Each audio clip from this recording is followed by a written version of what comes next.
Bonjour à toutes et à tous et bienvenue dans ce nouvel épisode de mon podcast que j'ai nommé Tribulation alimentaire. Celles et ceux qui me suivent savent qu'actuellement je suis saisonnière, serveuse et plus exactement, et je vais faire ça pendant 6 mois dans un restaurant à Roquefort. Et vous vous doutez bien que j'ai quelques petites anecdotes à partager avec vous. Dans ce nouvel épisode, je vais aborder le thème de l'alcool. Nous allons tâcher de répondre à la question « Le monde est-il alcoolique ?» Alors je vais couper court à tout suspense. La réponse est oui, et un grand oui. Alors vous allez me dire, oui Sabine, sur quoi tu t'appuies pour dire ça ? Bon, sur mes anecdotes, sur mon vécu en tant que serveuse. Ça va faire bientôt 2 mois que je travaille. Je peux vous dire que sur cette période de 2 mois, quasiment personne ne m'a demandé que de l'eau. Depuis le début de la saison, c'est arrivé une fois. C'est tellement rare que je me souviens même du visage de ses clients. Moi, je trouve ça dingue. Et puis en plus, c'est des gens qui vont reprendre la route. Ils me le disent souvent. On va pas trop boire, on a de la route à faire. Donc là, moi, je m'attends à une carafe d'eau. Non. Ça va pas se passer comme ça. Donc on va prendre une bière en apéro, parce que c'est pas très fort, et du vin à table. Bon, moi là, je bosse pas trop pour la sécurité routière, mais je pense que c'est déjà cuit pour eux. Alors moi, ce que je trouve aberrant, c'est que vraiment les gens ne se rendent même pas compte. Tu conduis, tu bois pas, c'est tout, c'est comme ça. Avec tout le monde que je vois passer au restaurant et qui ne boivent pas trop, soi-disant, je me demande s'il y a des gens qui sont encore à jeun d'alcool au volant de leur voiture. Moi, je trouve ça fou. Allez, je vous donne un autre exemple. Quand je m'apprête à prendre la commande, j'ai souvent le cas de clients qui me disent « Non, on va pas prendre d'alcool ». Du coup, je pose directement la bouteille d'eau et je demande les plats qu'ils ont choisis, normal. Et là, j'ai tout de suite une rectification. Ah non, mais on va prendre du vin quand même. Donc, et ça, j'ai souvent le cas, c'est véridique. Donc, j'en arrive à la conclusion que le vin, dans la tête des gens, ce n'est pas de l'alcool. C'est assimilé à de l'eau. L'alcool, en fait, c'est quelque chose d'obligatoire, naturel, inné. Moi, je ne sais pas quoi penser de tout ça. Mais en tout cas, moi, quand je repense à la première gorgée de whisky coca que j'ai bu, quand j'étais gamine et que je voulais faire les expériences avec les copains, eh bien, je peux vous dire une chose, c'est que j'ai recraché direct, tellement c'était pas bon. Mon corps m'a tout de suite, on va dire, interdit d'avaler ça. C'était, vous savez, comme dans Le Seigneur des Anneaux, la Gandalf, quand il dit « Vous ne passerez pas !» Bon, à force d'insister, à force de boire de l'alcool régulièrement, notre corps, il dit plus rien. Il arrête de perdre son énergie à nous envoyer des signaux d'interdiction et il laisse passer. Il va essayer de garder, lui, son équilibre avec ce liquide totalement inapproprié à son bien-être, mais de toute façon, à un moment ou à un autre, le couperet va tomber. Parce qu'un jour, notre corps, il n'arrivera plus à gérer. Bon, moi je dis qu'il est temps qu'on se rende compte. Il est temps de mesurer sa consommation. Et c'est là que je vais vous parler de mon frère, qui a voulu se rendre compte de sa consommation. Il a eu besoin de visualiser. Il a pris un calendrier et à chaque verre qu'il buvait, il a mis une croix, ou plusieurs, dans la case qui correspondait au jour. Et il s'est vite rendu compte qu'il avait une régularité et au final qu'il n'y avait pas une seule semaine sans alcool. Alors devant ce constat, il s'est lancé le défi et vous savez, il a fait le Dry January, le janvier sans alcool. Alors c'est peut-être des coups marketing, des marketing santé, mais si ça peut faire des déclics dans la tête des gens, moi je suis quand même assez pour. Dans un premier temps, en fait, lui il a fait ça pour voir si l'alcool allait lui manquer. Et vous savez quoi ? On est au mois de mai, il ne boit plus.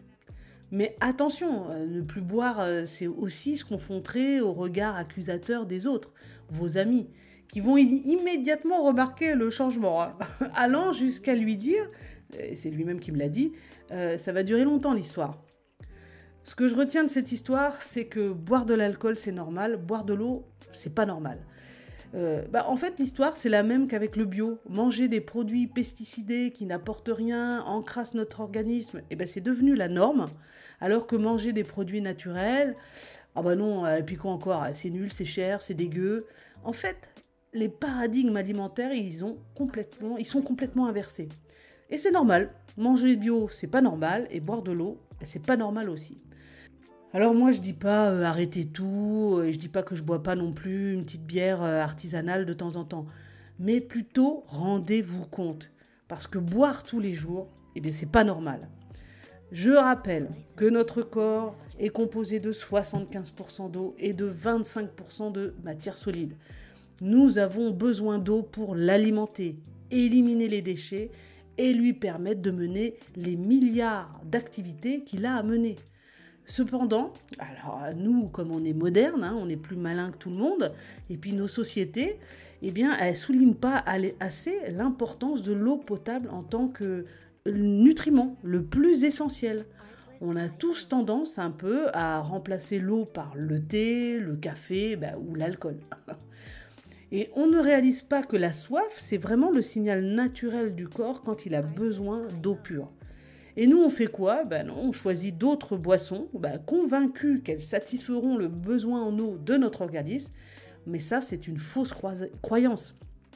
C'est vrai que dans le thé, le café, le vin, la bière, les sodas, ils contiennent de l'eau. Mais ils contiennent aussi de la caféine, de l'alcool, du sucre, des édulcorants artificiels et plein d'autres produits chimiques qui sont de puissants déshydratants.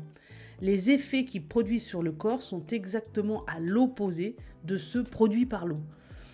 Par exemple, le cerveau humain, qui est en activité permanente, nécessite plus d'eau que toute autre partie du corps. Habituellement, le cerveau contient environ 20% de la totalité du sang qui circule à travers le corps. Et on estime que les cellules du cerveau se composent à 80% d'eau. Donc leurs besoins énergétiques sont couverts en métabolisant le glucose, le sucre simple, mais aussi en produisant de l'énergie hydroélectrique à partir du déplacement d'eau engendré par le processus d'osmose cellulaire. En fait, c'est une petite centrale, un petit barrage d'eau qu'on a dans le cerveau. L'alcool, c'est l'ennemi du cerveau. D'ailleurs, quand vous avez trop bu, le lendemain, vous avez la fameuse gueule de bois, comme on dit, un mal de tête horrible qui ne vous quitte pas. C'est le signe que notre cerveau est en feu. Il est déshydraté. Sans parler d'alcool, mais le manque d'eau en général dans le tissu cérébral réduit l'approvisionnement énergétique du cerveau et exerce ainsi un impact négatif sur bon nombre de ses fonctions vitales, une situation que la plupart des gens nomment dépression. Si vous avez des maux d'estomac, des maux de tête, c'est la déshydratation. Le premier réflexe, c'est de boire de l'eau. C'est pas de combattre le mal par le mal. Vous savez, comme on dit souvent, là, le lendemain d'une cuite, on en remet une couche. Non, je crois pas que ça soit la bonne solution. Bon voilà, je crois que j'ai été assez claire, il faut boire plus souvent de l'eau que de l'alcool. Je ne sais pas ce que vous pensez de tout ça, mais moi je pense que vraiment l'alcool, ce n'est que la partie émergée de l'iceberg. Je pense à tous ceux qui ont des maladies graves. Je vois toutes ces personnes âgées qui viennent au restaurant en canne. Ils peuvent plus avancer, mais à table, c'est apéro, du vin avec les plats, viande, fromage, pain, dessert, café. Et ça, j'en suis sûre, c'est à tous les repas pareil. Sauf qu'au restaurant, ils en remettent une couche. Encore plus. Là, on se lâche parce qu'on est au resto. Et puis là, je mets un peu dans le même panier les hommes et les femmes. Vraiment, les femmes boivent peut-être un peu moins, mais franchement, l'habitude de boire, elle est là aussi. Vous savez, ça se voit. En fait, on voit quelqu'un qui a l'habitude de boire. C'est marqué, le visage, il est marqué. Les personnes âgées, toutes rouges, là, prêtes à s'exploser. Les visages sont complètement imprimés. Et puis quand une personne est fraîche, qu'elle n'a pas pris l'habitude de boire, le visage il est différent. Voilà, on a beau, il est plus frais, le teint il est rosé, ça se voit. Moi, quand un client il arrive au restaurant, je sais s'il va prendre de l'alcool ou pas. Et puis c'est pas une intuition, c'est juste pour vous regarder le teint et la peau des gens. Moi, ça me fait mal au cœur tout ça. Mais maintenant, en fait, on n'a plus d'excuses. Maintenant, on sait les ravages de l'alcool. Et pas que de l'alcool. On a le pouvoir de choisir de se faire du bien ou de se faire du mal. Moi, je dis pas arrêtez tout, mais contrôlez. L'alcool, comme la viande, le café, le pain, le fromage, les pizzas, les pâtes, c'est pas à tous les repas. Par contre, à tous les repas, il doit y avoir de l'eau, des fruits et des légumes. Et ça, c'est sûr. Alors voilà, moi je tenais à partager ça avec vous. Moi, vous pouvez me dire en commentaire où vous en êtes avec votre consommation d'alcool, si c'est un problème pour vous. Est-ce que vous avez déjà tenté de visualiser votre consommation? J'aimerais bien partager ça avec vous. Vous pouvez tout balancer en commentaire. Je vous souhaite une bonne journée et prenez soin de vous. À très vite. Bye!